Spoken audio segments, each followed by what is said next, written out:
Hello Scorpio, thank you very much for tuning in to this week's read. For the main part of the read, I'm using Chakra Wisdom Tarot by Tori Hartman, artwork by Katrina Sokolova. It's there under the word tarot if you want to see how you spell her name, their name.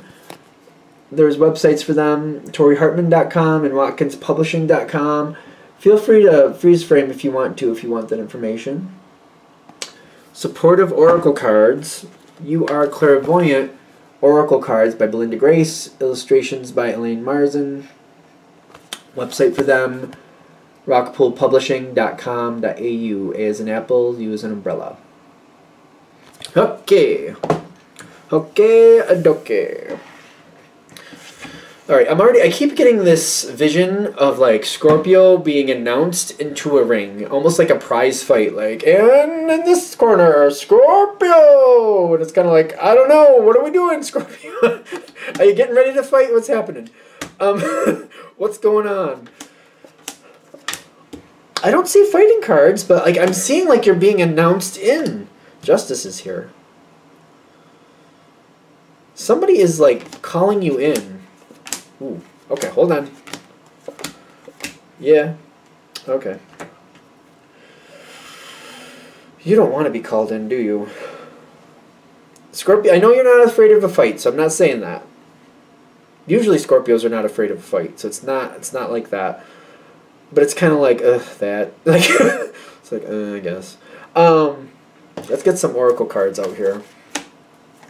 Yeah, well, it's one of those times where you're needed.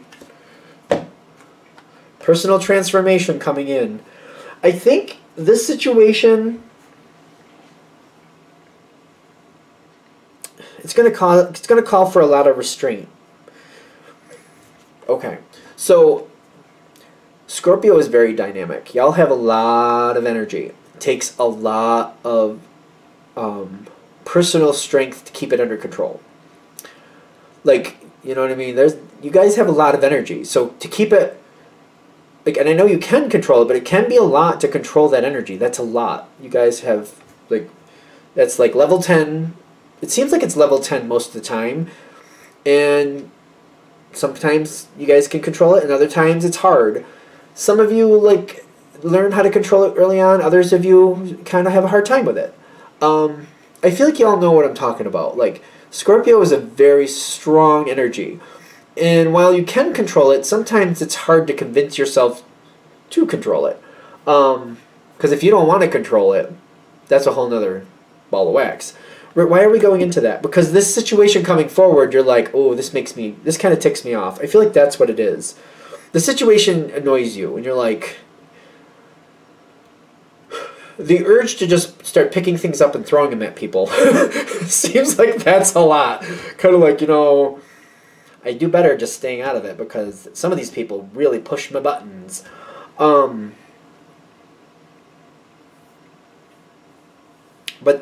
you're needed. You're needed. Alright? You are. You know sometimes that happens. And I know you're selective about who gets that help and who doesn't. Smart. I know that. But I feel like when you show up, a lot of other people like get themselves under control because they don't like arguing with you because you are strong. You are strong, and that's something to be reckoned with. Not every sign has your strength. If I was going to match one sign, only one, I would probably pick Leo, and they fight differently, but they also have the strength. They have the same level, but it's done differently.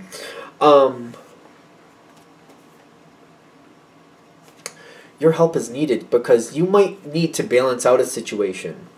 I'm not saying you're going up against a Leo, and I'm also not saying there's nothing negative about a Leo because you might be going up against another Scorpio, maybe an Aquarius. They're very strong too. None of these signs are good or bad. It's not the sign that makes somebody good or bad. It's how the energy is used, you know. It's somebody who also has a very high energy. I think it's like, it feels like Leo or Aquarius. I just keep getting that. It doesn't have to be that, but it's somebody who has that strong level of energy like you do. Could be like a group of people too, like a group of 2 or 3, who together they match your energy, but separately they don't. So there could be that going on. You might be being called into a situation because you balance the power. But also I feel like you're kind of like, yeah, and I have to keep myself under control because sometimes I get really fed up with people and I have to remember where I am and who I am to not, just start lopping off heads. Scorpio is strong. I always see Scorpio as a very strong sign. I don't know how this sounds, but I find myself sometimes warning people, like, never tick off a Scorpio because they will remember, and they don't take it well. If you betray a Scorpio, they don't take it well, and they will remember. Like, even if you think they haven't, they do. I don't know why we're throwing that in there, but there you go. You're not the only sign that does that either, but still. Because you're going to hold somebody under control. You're going to help get something right under control. The Ten of Wands shows up, which the way I read the Ten of Wands, it's one of the success cards, but it's a success card after a lot of difficult work. This is where you drag those stones up this hill, this jagged hill, day after day, and you start to question if it even really matters, and then all of a sudden you see all your hard work paid off, and you're like, I'm glad I did that. This was exactly what I wanted. It was really tough, really hard, but had a great benefit, and I'm here for it. I'm thankful. I like it. It's a lot of work, but it has a lot of success with it too. It's definitely not an easy win. There's a lot of work into this. And one of the reasons you're going to bring success to this is you're going to help somebody be more accountable. That might be also a part of this. Somebody else they might be the ones out of control, and you're putting them in control, because if they go out of control, you'll match their energy and you'll shut them down. You also have to be I feel like you have to be very careful, because that energy, that wild energy that they're exuding, you have to use your own, you have to match it, and that can go out of control. I feel like those who understand this, like, you get it. I feel like I'm going on about it for no reason. This is something where I feel like you're going to have to come into, and you don't want to do it, but I feel like you're going to get kind of pulled into it, and you're going to get locked into it. I don't think you want to at first, because I feel like I don't want to be a part of this, is where the Ten of Swords is, because it's kind of on the outside, kind of like, I don't want to be a part, I don't want to do this. Like, I feel like I'm like, I don't want to do this. But it's only for how you feel, and it's because it's on the outskirts of the reading, it's temporary. It's kind of like, I feel like you really don't want to do this, but I feel like it's one of those things where, yeah, somebody's got to do it, and I can, so I guess I better.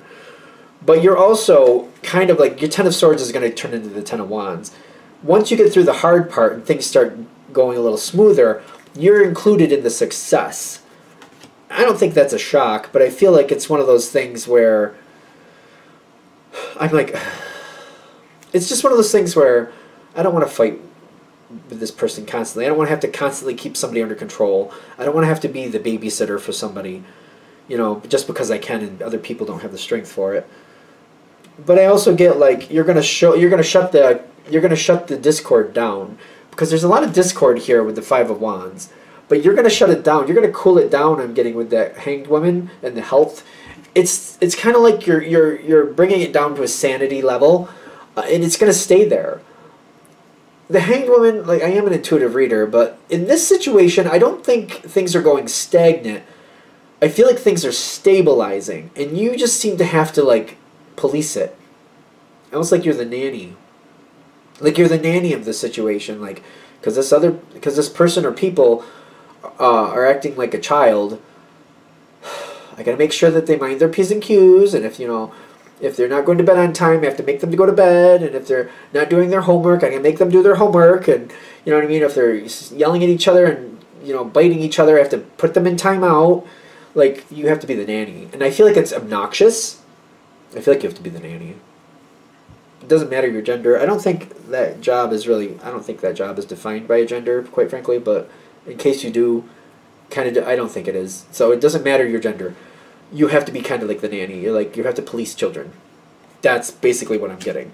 And with the Hanged Woman, which don't get caught up in the gender, I'm getting you're going to do that successfully. And I don't think it's really going to be that hard because I feel like whoever this is intimidated by you, even though they might not admit it. They have to make a quick choice. Get along with the Scorpio or fight with the Scorpio. They don't like fighting with you. This is somebody who does not like somebody that they're like, I don't know if I can win this. They don't like to be embarrassed. And there's a good chance that they're not going to win. And if they don't win, they're embarrassed. They also know you don't give up. So say they win the first 3 to 4 rounds. Just say it for argument's sake. That you're not going to give up. You're not going to give up, and you'll just keep fighting. Reminds me of that kid that keeps running out of timeout. We're going to use that nanny example again. You put the kid in timeout. They wait till your back is turned. They go running and go play again. So you go get them. You put them back in timeout. They wait till your back is turned. They go running and go with it. You go get them. You put them back in timeout. Sooner or later, you will win that fight. Because you're like, for every time you run away, you're going to get an extra 5 minutes. So, you know, after a while, they realize, you know, they're not going to get to do what they want to do until they, you know, pay the price. And I feel like that's your game. That's kind of like, they know that. They're like, you won't give up. Even if they win 3 or 4 times in a row, sooner or later, they will lose because you will not give up. And they don't like arguing with you because of that. Because you just won't give in. Justice is coming for them. You are the match for whoever this is, and that's why you're needed. You are very much needed. You can keep it under control. You can cool the situation down. It's kind of like one of those things where maybe you don't want to. Maybe you're kind of like, well, I would love to just, you know, I'd love to lose my cool on this one. They kind of deserve it, but you're like, I can't. Especially if it's a work situation, you're like, yeah, I can't. Yeah. You know, if I go level 10, the whole place is going to be afraid of me, and that's not going to work. Is there anything else with this? I think we're there. It's a good situation. I'm not worried about it. Is there anything else like why? Now, I feel like they're saying it's not going to be that bad. Once it's under control, this person seems to like stay calm, especially when you're around, because they know they're not going to win every time. Even if they get lucky and they win 2 or 3 times in a row, you will not give up. So once this is under control, the only thing I can see, if this person doesn't know you well, they might have a little learning curve. Once they figure it out, though, from there on, it seems like it's smooth sailing. So if this person knows you, I feel like they're going to back down fairly quick. If this person doesn't know you, once they figure it out, they're going to back off. It'll be fine. That's the only other piece I would think I'd have to put in. I'm just seeing if there's anything else, but I don't see anything. I think this is worth it. You're going to be very happy with this in the long run. So, alright. I'm going to shut this down here. Thank you for watching. If you'd like a direct reading from me, shoot me an email, jamesforastral@gmail.com. That's James the number 4, astral@gmail.com. If you're interested in the donation information, that's below with the same email. Thank you for watching, and have a great day.